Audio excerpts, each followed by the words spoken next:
Welcome everybody to the Kim Barrett Show. I am your host, Kim Barrett, and on today's episode we have Mr. Martin Moore, your CEO expert in leadership. Now, Marty has been someone who's gone through and led tons of companies into billions of dollars and learned a lot of great leadership insights as well. And we managed to get him on and snag him for about half an hour of our time to break down what good leadership is, what good CEOs are doing in these crazy times. You know, when we recorded, it was in the midst of everything that's going on with coronavirus around the world. So of course we wanted to dive in and identify what leaders can do and how can you be a good leader, what to look out for, how to optimize and improve your leadership skills as well. So if you're someone who wants to be a leader within a company or is a leader, a CEO of a company, you won't want to miss this episode. Without further ado, let's jump into the show.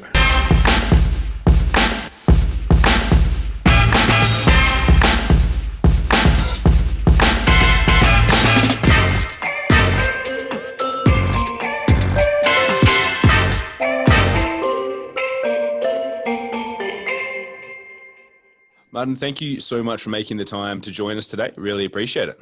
Great to be here with you, Kim. I'm excited for this one. Now, I always like to start the podcast off with the same question every time, which is, if you and I met at a party and we're chatting and we're just interacting back and forward, and I said, Martin, what is it that you actually do? What's your go-to answer? Well, my go-to is pretty simple, Kim. I'm the no bullshit leader. Now that normally gets the conversation going, right? I've tried a whole lot of different things over the years, but I think that's the one that actually starts the conversation. And that's the most important thing, right? It's not to impress people, it's to interact with them. I have in the past tried things like when I was running CS Energy, I'm chief executive of a multi-billion-dollar energy business, but I could see their faces and they were looking at me as if to say, mate, you're not, you're just a total wanker. The no bullshit leader thing comes from, my 30-year career in corporate, which I've now gone into business with my daughter to actually realize our very modest ambition of improving the quality of leaders globally.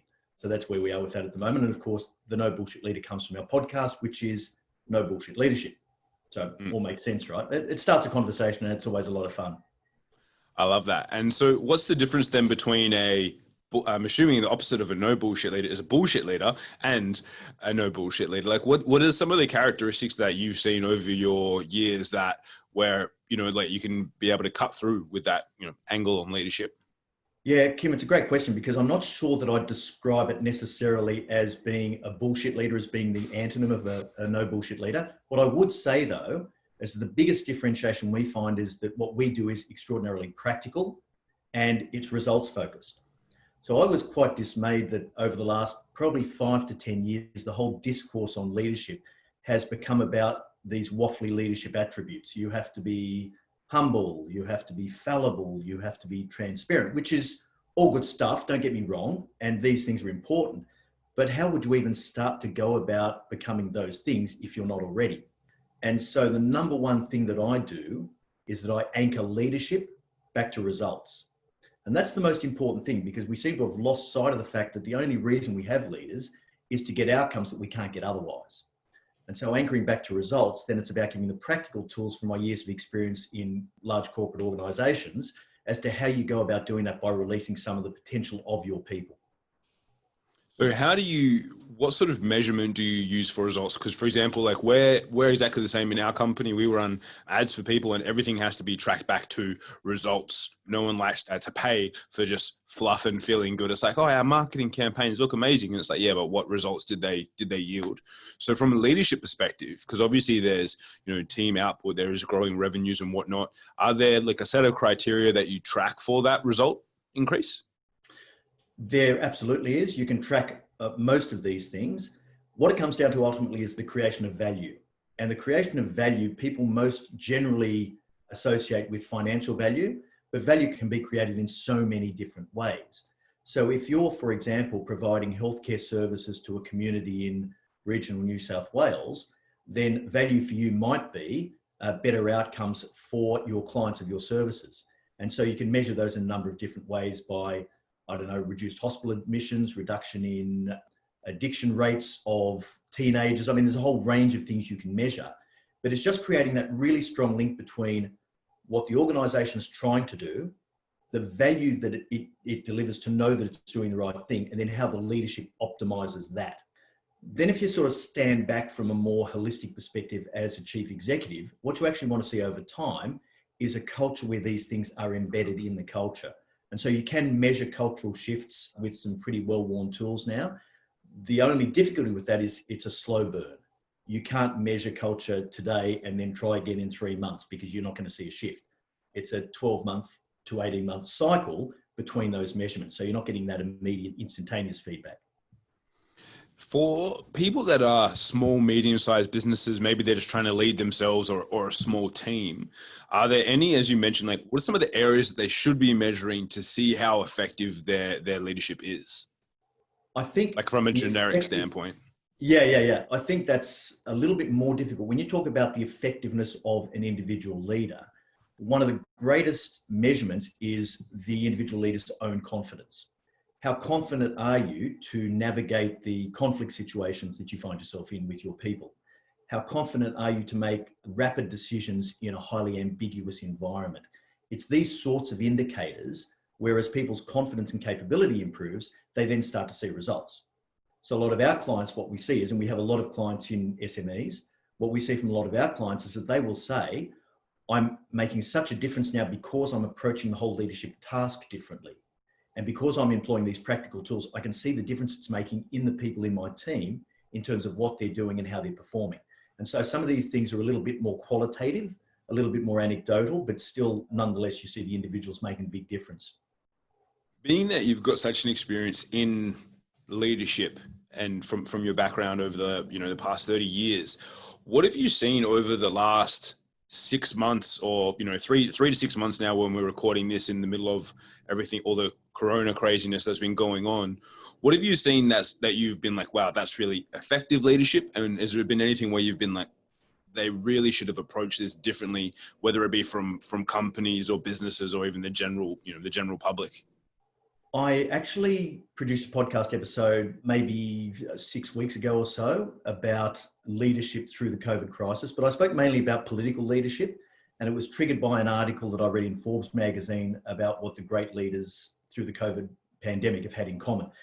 I don't subscribe to any of that stuff necessarily because you never know what the individual circumstances are. So one of the points I made in that podcast episode was that New York City and New York State had probably the worst statistics for coronavirus cases in the early days when it was coming through the US. They had the highest death rate pretty much of any region and very, very high infection rates. But does that necessarily mean that the governor of New York, Andrew Cuomo, wasn't leading well? Well, not necessarily. What it means that the state and the infrastructure was woefully unprepared for what was to follow. So it's a little bit difficult to ascribe performance in leadership to some of the outcomes that are coming through. What I would say though, is that one of the obvious things, Kim, is that a lot of people are hiding under the bed and they're reacting instinctively, and they're reacting in a way where they're getting through things and getting things done in a way that's entirely acceptable. But I'm sure in their heart of hearts, they're just hoping, beyond hope, that everything's going to go back to normal and they can get out from under the pressure. What I'm really interested to see is in 12 months' time, has any of this brought a sustained change to leadership? Is the way people view uncertainty and crisis any different than what it was 12 months ago?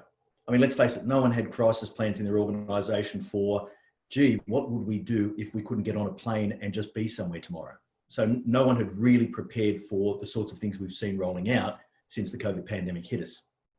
Now, is that something that, being that everyone, if they're listening to this, hopefully they are or want to be leaders within their organizations as well, is that something that now you're recommending for a lot of your clients where it's like, okay, if like, what would you do now, knowing what we know now, go wind the clock back to, January, February, March, what you would do differently, what things you would have in place? And is that sort of something that you get them to, like theoretically I don't want to say scenarioize, but go through that scenario and put those plans in place in their business now? Or what's the sort of feedback your clients that you're giving to your clients at the moment? I think scenario planning is very important, Kim, and a lot of organizations that I know do it. In smaller organizations, not so much. You don't have the resources to go through those sorts of scenario options. I mean, I remember a large organization I worked in, we had a team of McKinsey consultants come in and play war games with us, which was an extraordinarily expensive, but also an extraordinarily valuable exercise. But most organizations don't have the resources to go to that length. What I would say is that most of my clients don't need any guidance from me about the fact that they were left short. Most of them actually know that. They know the problems they've had. And through that experience, they're going to really, really gain and grow so that for their context, they can put in place some measures that let them see the milestones coming ahead and react differently in the future. So I think that's an entirely positive thing. Just in terms of people's ability to withstand these shocks, I think there's a whole lot of work that we do in leadership around navigating ambiguity. And the ambiguity that we find ourselves in now is extreme, as we all know. It's a very obvious statement, I know, but getting people to think through how they do that and to turn ambiguity and uncertainty into competitive advantage. That's really where leadership comes into its own. So if you can make bold and decisive moves with really good decisions in times of high ambiguity, that is incredibly valuable. Because if you're struggling with it, all of your competitors are struggling with it as well. The ones who win in a market are the ones who, as leaders, can make bold, decisive moves, understanding all of the risks and turn that into value. How do you train yourself to be able to do that? Because I know that, some of the thoughts, I think I know that some of the thoughts will be going through the listeners' heads as they're going, like, I understand what you've just said and it sounds good to me, but how do I get better at doing that, without having to be chucked into a global pandemic crisis to test my grit with that? What's the sort of processes or testing or practices that people should be using to be able to have that ability if this all happens again? Yeah, look, I'm really glad you asked that, Kim, because that's actually specifically what we do, is we provide practical tools for how you would navigate through these situations. So whether it's ambiguity, whether it's conflict, whether it's resilience, whether it's making sure you're working at the right level and not over-functioning for the people who work for you, all of these things have practical tools. And in ambiguity, it's really about understanding what the environment holds in terms of having perspective on it, the speed of decision-making, the ability to work out what's real and what's just noise as you look into that environment and just say, hang on a minute, I've got 100 things in front of me here. Which one's the most important things? And to always reference that back to the right things in terms of your purpose, strategy, and your operating and tactical plans. So there's a really practical method for getting your arms around this stuff and responding. I've listened to a few people's viewpoints on this and it's always interested me, but do you think that anyone can become a leader? Do you think it's a taught trait to be a great leader? Is it a trait that you're born with that then amplifies over time? What's your opinion on that side of things? I get asked this all the time, and I have a very close colleague who is a psychologist who's done a huge amount of work in organizational psychology. She's a firm believer in the fact that leaders are born, not made. My viewpoint, I think, is probably best described that anyone can improve their leadership capability and confidence. Anyone can. So even if you're not naturally predisposed to being a great leader, if you have certain goals and ambitions and you have certain career path that you want to map out for yourself, you can improve these things. Anyone can improve. Just some people are coming off a lower base, right? Some people fit into these things more naturally. Communication, human interaction, having the emotional intelligence to be able to have these connections, but strong, difficult conversations with other people. Like, these things are easier for some than others, but they're all learnable skills. And so then if people are looking for, let's just say maybe they are a leader, they want to bring leaders onto their team in their businesses, how do you, without being like, rate your leadership skills, or like, do you consider yourself a leader? Are there certain questions or probing questions or lines of questioning that you would recommend for people if you're looking to try and identify leaders? Maybe you're doing your annual review with your team, being that it's just, July when we're doing this, or you're trying to bring new talent in. What are some of the identifiers that people should keep their eyes out for? Bringing new talent in is an entirely different proposition to evaluating the people that you have there. You have very little visibility when you bring someone in, and the whole recruitment and selection process is fraught. It's an imprecise science. So on that particular issue, I'd say bringing people in, don't always believe what you read on a resume. Don't always believe what you hear in an interview room. They can easily be gamed. Asking questions at interview is really important to try and sort out the dogs from the fleas. So saying things like, explain to me how you've done this, or please tell me your philosophy on this. Tell me the last time you did this as a leader, and asking those questions directed specifically to the leadership skills that you're looking for. You can teach someone anything really. What you can't do, and you absolutely can't do, is change their value set.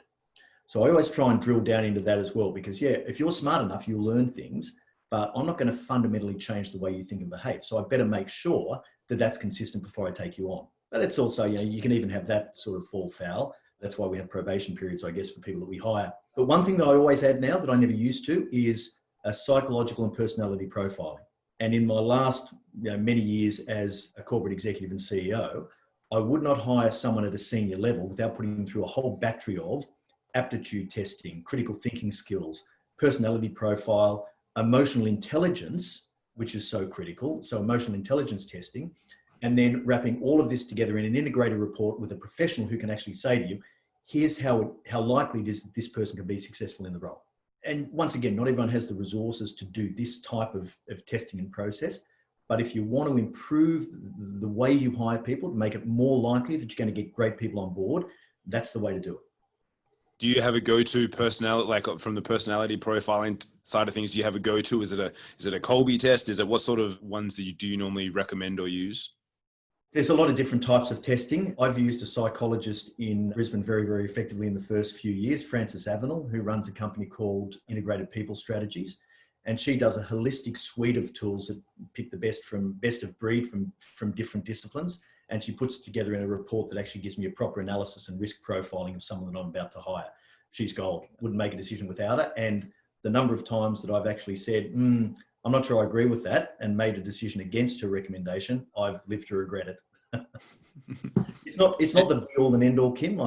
This testing isn't the be all and end all. It's just another indicator that helps you to calibrate what you're seeing to increase the likelihood that you're going to make a good hire. There's all these old adages are out, you don't want to have too many chefs in the kitchen, and all these different sorts of analogies around having one type of person.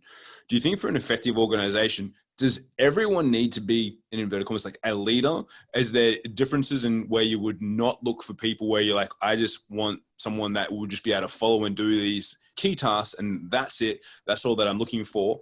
Or do you always want someone who has aspirations to become a leader and showcase those leadership skills? Yeah, no, not always. That's a good point. Quite often, people just need to be really, really competent technically in a particular function. So you don't need a great leader in all the different roles. And there are many, many roles in an organization that don't require those leadership skills. One thing I will say, hire what you don't have. Now, what most people do is they hire in their own image. They have an interview, they sit down opposite someone, and when that person on the opposite side of the table starts to talk about the things that coincide with their own belief system, their own approach and everything else, they're going, wow, this person is awesome. I've got to hire them, right? So what you're doing is just duplicating yourself.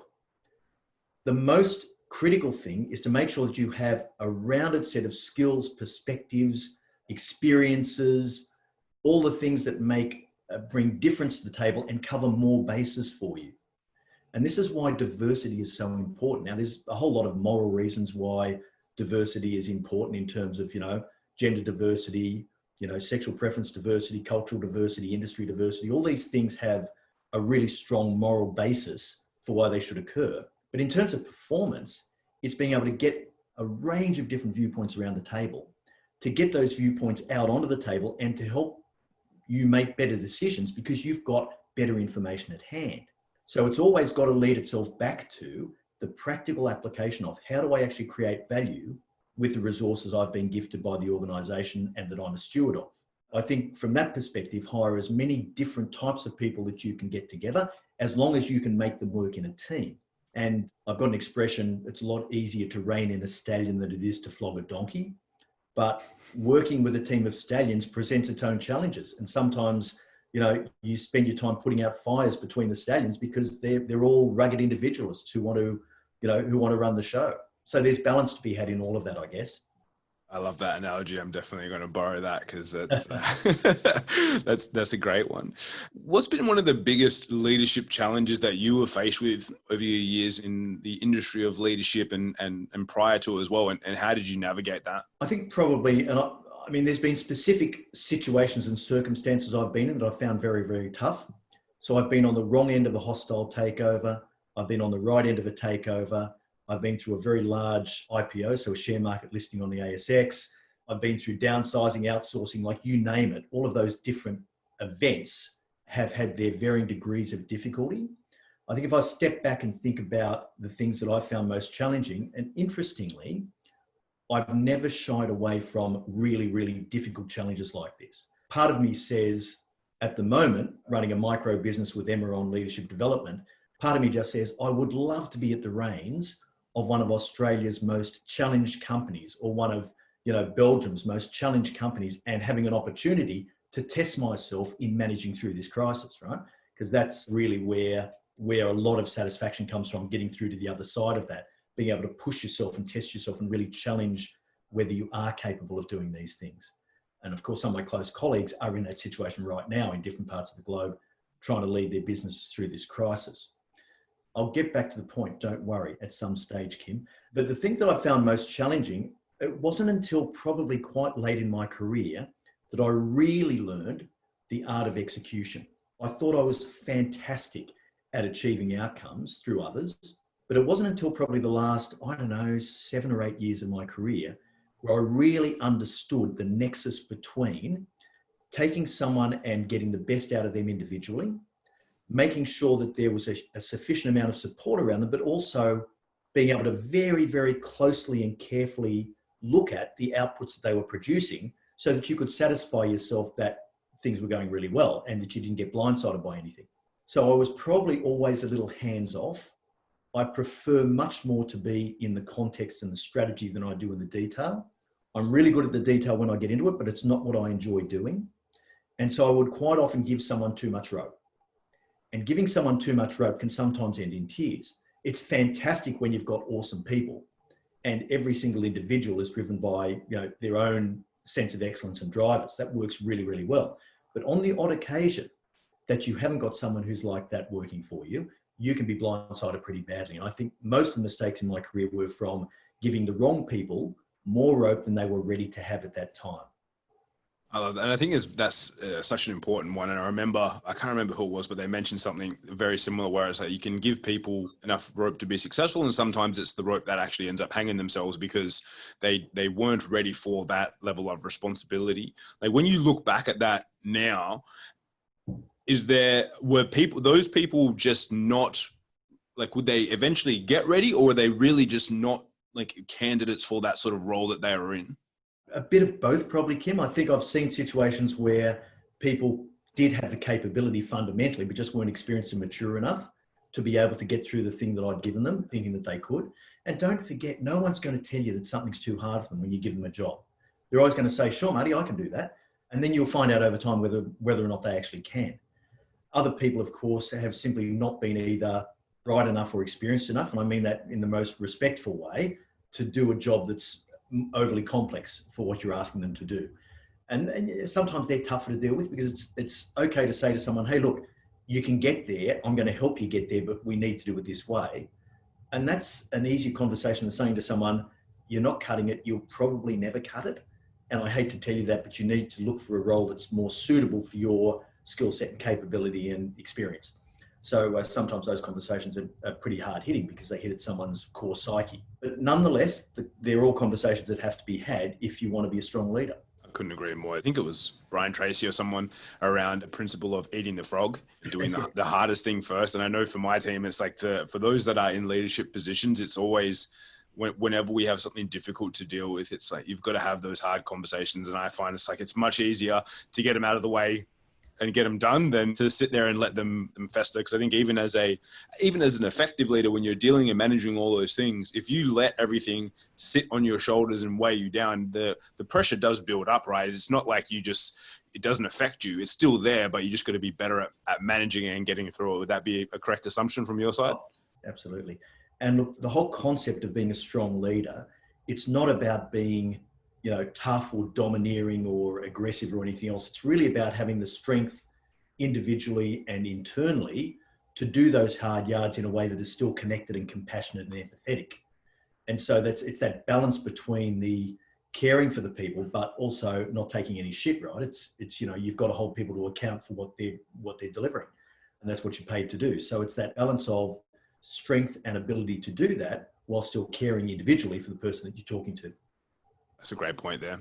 Now, as we get towards the end of our time together, I always like to ask the same question to everyone at the end of the podcast, which is, What's the question which I haven't asked you that I should have? Do I miss being CEO of a very large organization? You kind of semi addressed that a little bit earlier, but yeah, what is it? What's the couple of the big differences that you've noticed? Obviously now, apart from being able to be the captain of the ship navigating things, what's the few of the things that pop up for you there? Well, I think there's a couple of obvious differences. So the first thing is the impact I can have today in a micro business is so much greater than I could as chief executive of a large business. And this is almost counterintuitive. But even if I'm chief executive of General Electric, right, with hundreds of thousands of people, how many do I actually impact for the better? Maybe, I don't know, maybe 100, 200 maybe, and half of those don't even want to be impacted, right? They just want to get off and not be noticed.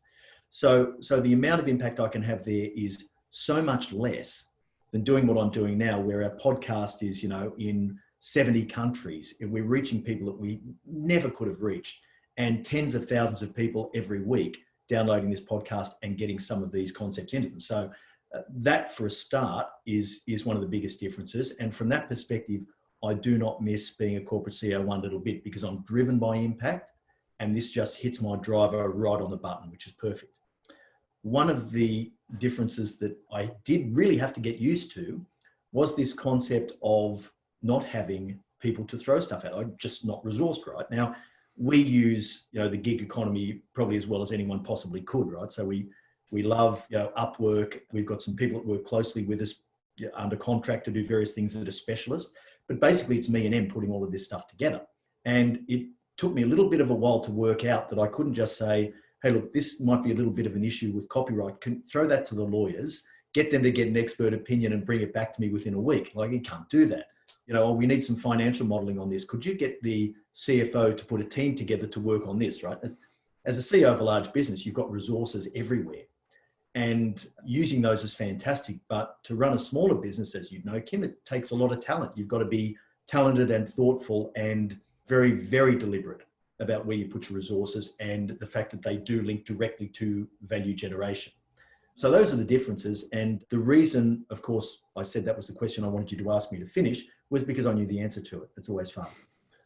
It's always good to have one that lined up where you've got the answer ready as well. But I think it's so important what you mentioned there about the impact. And it was, similar to myself. I remember there's a book by, I think it's Paulo Coelho, Warriors of Light, and he talks about being able to teach the teachers. And obviously with what you do as well, you work with CEOs. So you directly work with people, as well as obviously indirectly via the podcast. And if you go and influence 10, 20, 50, 100 directly CEOs that then go and put that through their companies, like, it's just astronomical, the impact that you have. And that's why we do what we do as well, because I could go out there and speak and educate and just teach directly, but when we can do and help people get their message out to more people, our effect, I like to think of anyway, is multiplied throughout everyone that we work with also. So I love that was one of your points there for sure. I'd like to see the sort of geometrical progression on our impact that we're seeing out of the coronavirus pandemic, to be frank. That'd be awesome. Watch that curve. Yeah. That we wouldn't want to flatten that one for sure. No. Now, for anyone that's listening, they go, great, I am very interested in everything that what Marty shared with me and wants to find out more.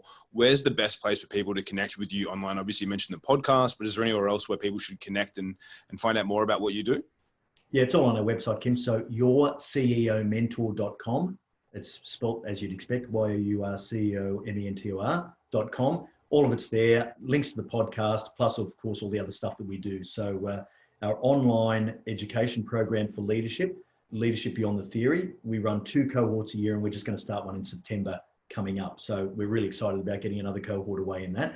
And that's really about, how do I get the practical tools to give you the leadership confidence and capability straight away, right now? Like, how do I do something today that makes a difference? So we're having huge success with that and having such an impact with the results of it. So we're really, really excited about the next one. Awesome. So guys, if you want to find all that out wherever you are, either click above and click into the show notes, and we'll have all those links there so that you can connect with Marty as well. And if you know anyone that wants to improve their leadership, maybe they've struggled or they've succeeded even in the most recent few months, make sure that you share this podcast. Think of 2 or 3 people, whether they be CEOs or leaders in organizations, and share this podcast with them so they can hear some of Marty's insights there and hopefully be able to help them out and then get them growing on their leadership journey. And of course, make sure you leave us a review and let us know what you thought of this episode, if you liked it, and what your favorite takeaway was as well. Once again, Marty, thank you so much for joining us today. Really appreciate you making the time. Absolute pleasure, Kim. Thanks, mate. Cheers.